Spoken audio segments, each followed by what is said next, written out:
Com as perdas significativas causadas pela seca e altas temperaturas, produtores rurais enfrentam os desafios de manter a qualidade e a quantidade da colheita de grãos. Mas existem alternativas para driblar estas dificuldades.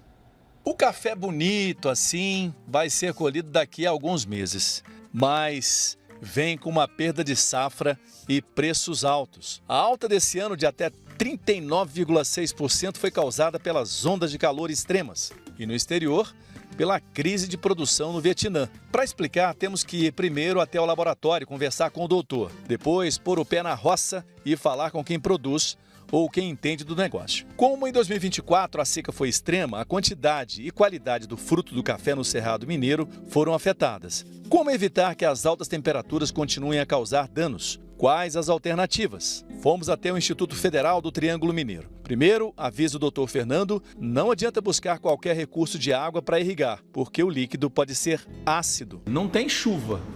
Então, por que um teste desse ajudaria um plantador de café? Não tem chuva, mas a gente pode ter um recurso hídrico perto. Então, quando a gente analisa esse recurso hídrico, ele pode ser utilizado ou não para irrigação. Quando ele não puder ser utilizado, a gente tem todo um componente de tratamento de água para que ele possa chegar num pH ideal para essa irrigação. Então, mesmo que nós tivermos um manancial de água, muitas vezes esse manancial pode não ser usado pelo pH. Outra alternativa é apostar no plantio, modalidade integração lavoura, pecuária e floresta, como nesta experimental da Escola do Fernando. Espécies frutíferas como amoreiras, goiabeiras, banana, mangueira e árvores como acácia convivem com a lavoura do café e tá lindo, olha só. O sistema neutraliza os efeitos da produção de dióxido de carbono, melhorando as condições da camada de ozônio da atmosfera, cuja ausência aumenta o efeito estufa. Existem aí alguns fatores ecológicos que a gente diz que o ambiente ele vai aumentar a temperatura em até 1,5 graus e que esse aumento de temperatura ele é irreversível, que a gente chama de aquecimento global. Então, todas as ações que a gente pode fazer para mitigar esse aquecimento, ela é muito bem-vinda. Quando a gente fala de integração lavoura, pecuária e floresta, a gente está falando no mesmo local a produção das árvores, a produção da lavoura, seja ela qual for, e junto com a produção animal. Esse consórcio faz com que nós tenhamos no mesmo lugar quem emite gases de efeito estufa, no caso dos animais, e quem mitiga os gases de efeito estufa, no caso, por exemplo, das plantações, através da sua fotossíntese. Então, quando você junta esses dois elementos, você tem um ambiente que a gente chama de neutralizado ou positivo, porque no mesmo lugar eu tenho a emissão de gases e a neutralização, a absorção desses gases. Muitos produtores não sabem que essa integração é tão ou mais produtiva do que o método tradicional de plantio. E quando a gente fala que é mais produtivo, porque dentro dessa plantação e dentro dessa integração, eu posso ter a minha subsistência básica, eu posso ter, por exemplo, o mercado de carbono, conforme a gente já citou, eu posso ter outros elementos que também são economicamente viáveis no plantio. Os animais ficam afastados nessa fase da produção para não prejudicarem o desenvolvimento do café. Falta explicar agora o que esse mato aí no meio da cultura do café pode ajudar na mitigação das altas temperaturas. Nós estamos nesse período de chuvarada e parece contraditório falar de uma época de seca, que foi ano passado. A gente está aqui no distrito de Araguari, na Fazenda Paraíso, onde 200 hectares de café são cultivados. Essa área que sofreu bastante com a temperatura.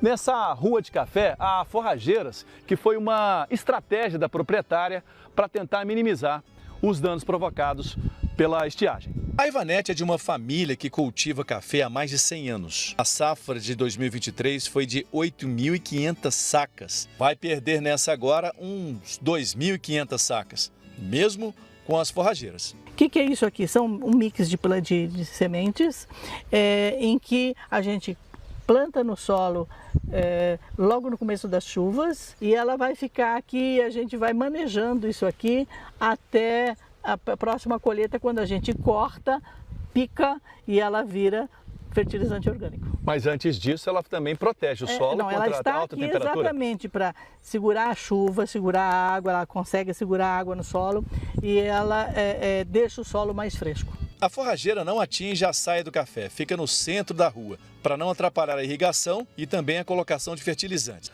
Dos produtores aqui de Araguari, São cerca aí de mais ou menos uns 100 mil hectares plantados e a gente está com guarda-chuva num local que já foi castigado pela seca, né, Joaquim? Exatamente. Quem dera, deixa eu passar para cá, assim, ó, pode ficar aí mesmo. Quem dera se essa chuva caísse no momento certo, né? Até parou um pouquinho, é verdade? Quem dera se ela cair em setembro. Não é? Nos ajudar. Uhum. E os danos foram complicados, né, Joaquim? Foi muito. Os danos aí, a gente pode observar nas lavouras dos produtores, foram danos bem severos, que acaba que a gente não tem o poder de segurar, né? Segurar esses danos. Uhum. Agora, esse prejuízo, dá para calcular quanto que foi mais ou menos a perda em geral?